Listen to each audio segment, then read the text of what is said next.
पहला लघु उत्तरीय प्रश्न जो है आपका दे रहा है, देख सकते हैं ये लघु उत्तरीय प्रश्न हो गया आपका। पहला लघु उत्तरीय प्रश्न आपका दे रहा है, लोकतंत्र की लोकप्रिय परिभाषा क्या है। लोकतंत्र जो है उसका लोकप्रिय परिभाषा क्या है।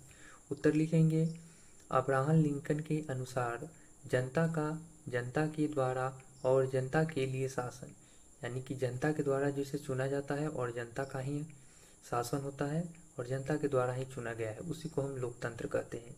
आप लोग जानते ही होंगे कि आप लोग के पापा होंगे, मम्मी होंगे, दाई होगी, ये सब जो है चुनाव करने जाते हैं, वोट देने जाते हैं, और यही वोट देते हैं तो जो है सरकार बनती है। जिनको वोट देते हैं वो सरकार बनते हैं। अब चलिए दूसरा नंबर क्वेश्चन को देखते हैं। दूसरा नंबर क्वेश्चन का रहा है आपका प्रश्न कि प्रत्यक्ष और अप्रत्यक्ष लोकतंत्र में क्या अंतर है। उत्तर लिखेंगे इसका, प्रत्यक्ष लोकतंत्र में जनता स्वयं निर्णय लेती है, उदाहरण में जैसे स्विट्जरलैंड में, जबकि अप्रत्यक्ष लोकतंत्र में जनता अपने प्रतिनिधियों के माध्यम से शासन करती है, उदाहरण में जैसे भारत में जो है अप्रत्यक्ष लोकतंत्र है, यानी कि हम डायरेक्ट जो है वो सरकार को नहीं चुनते, हम पहले सांसद को चुनते हैं, सांसद जाकर जो है वो आपके सरकार को यानी प्रधानमंत्री को चुनते हैं, और विधायक को चुनते हैं, विधायक जो है वो मुख्यमंत्री को चुनते हैं।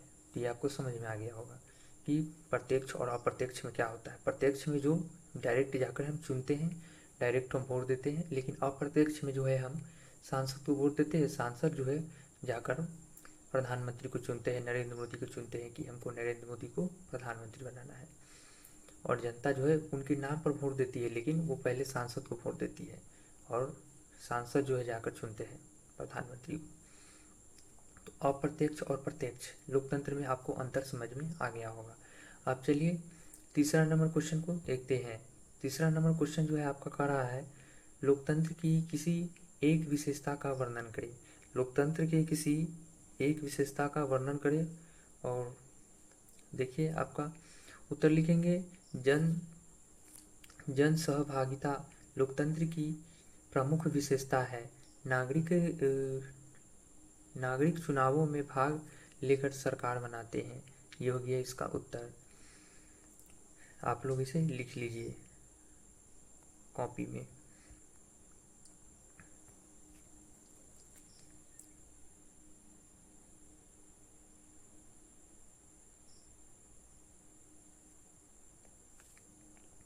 अब चलिए अगला नंबर क्वेश्चन आपका कह रहा है,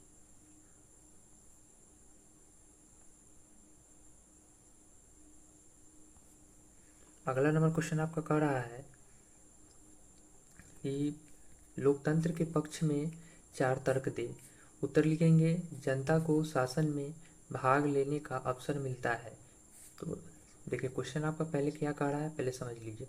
क्वेश्चन जो है आपका पहले कह रहा है कि लोकतंत्र के पक्ष में 4 तर्क दे। तो पहला तर्क में क्या देख सकते हैं हम, पहला तर्क में हम लिखेंगे जनता को शासन में भाग लेने का अवसर मिलता है। दूसरा में क्या होता है, नागरिक के अधिकारों की रक्षा होती है। तीसरा में जो है क्या होता है, शासन जनता के प्रति उत्तरदायी रहते हैं। चौथा में जो है वो जनमत के अनुसार सरकार बदली जा सकती है। ये हो गया आपका उत्तर के प्रश्न के उत्तर हो गया। अब चलिए 6 नंबर क्वेश्चन आपका कह रहा है कि लोकतंत्र के मार्ग की बाधाओं का उल्लेख करें। लोकतंत्र के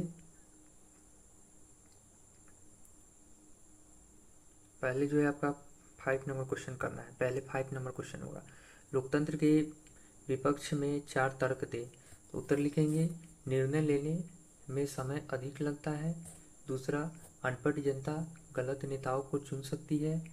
तीसरा में धन और बल का प्रभाव चुनावों में होता है।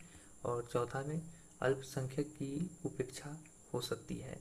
यानी कि लोकतंत्र के विपक्ष में 4 तर्क क्या क्या है, यानी कि लोकतंत्र में जो है क्या क्या हानियाँ हो सकती है, इसके बारे में जो है लिखना था। तो लोकतंत्र में आप लोग जानते ही हैं कि निर्णय लेने में जो है समय बहुत ज़्यादा लग जाता है।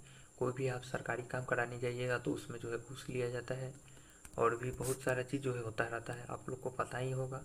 और दूसरा में जो है वो अनपढ़ जनता, गलत नेताओं को चुन लिया जाता है, यानी जो नहीं पढ़े लिखे हैं उनको भी चुन लिया जाता है। और धन और बल का प्रभाव चुनावों में होता है। आप लोग जानते ही होंगे, चुनाव होने वाला रहता है उससे पहले ही जो है मतलब क्या क्या होता है ये सब तो जानते ही हैं आप लोग, पैसे दिए जाते हैं और क्या क्या किया जाता है। उसके बाद अल्पसंख्यक की उपेक्षा हो सकती है। तो ये सब जो है आप लोग लिख लीजिए। अब चलिए अगला क्वेश्चन को सॉल्व करते हैं। अगला क्वेश्चन को देखते हैं। आपका जो है आगे क्वेश्चन कह रहा है 6 नंबर, लोकतंत्र के मार्ग में कौन कौन सी बाधाएं हैं। अब बाधाएं कौन कौन सी है उसके बारे में देखिए। तो उत्तर लिखेंगे इसका कि अशिक्षा, यानी कि शिक्षा ही नहीं रहेगा तो लोग कैसे चुनेंगे कि कौन अच्छा सरकार चला रहा है और कौन नहीं चला रहा है। ऐसे शिक्षा, अशिक्षा हो जाएगा। गरीबी, भ्रष्टाचार, जातिवाद, सांप्रदायिकता और राजनीतिक हिंसा, ये हो गया इसका उत्तर। अब अगला जो है क्वेश्चन आपका कह रहा है, लास्ट क्वेश्चन है, लोकतंत्र की सफलता की 4 आवश्यक शर्तें बताइए।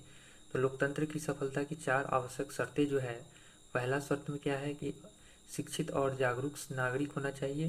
दूसरा में क्या है कि स्वतंत्र और निष्पक्ष चुनाव होना चाहिए। तीसरा में है कानून का शासन होना चाहिए। और चौथा में जो है उत्तरदायी और ईमानदार नेतृत्व होना चाहिए। ये होगी इसके शर्तें। चलिए लघु उत्तरीय प्रश्न इस प्रकार से आपका समाप्त होता है।